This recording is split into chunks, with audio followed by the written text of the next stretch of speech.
không giống thôi không ai quá xưa đi lại có đây im sao về không có đã đi đắm trôi qua quay đời chính chính đi về chiều nhau buồn buồn chim về mây có sáng đi ai sẽ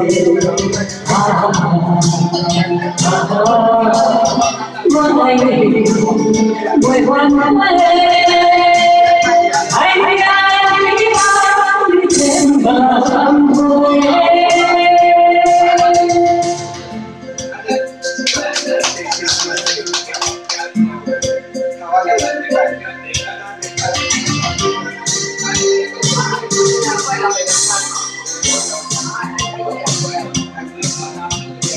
không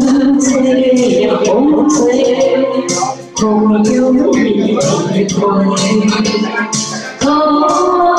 ai quá xưa đi lại cô đây khi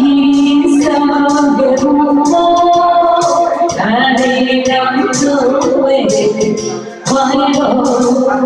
quay về chính sẽ đi về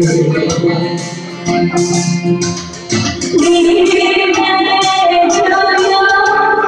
buồn buồn chim về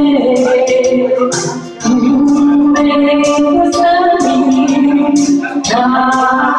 ai sẽ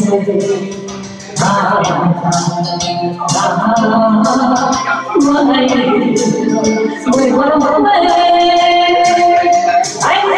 đi trên bờ môi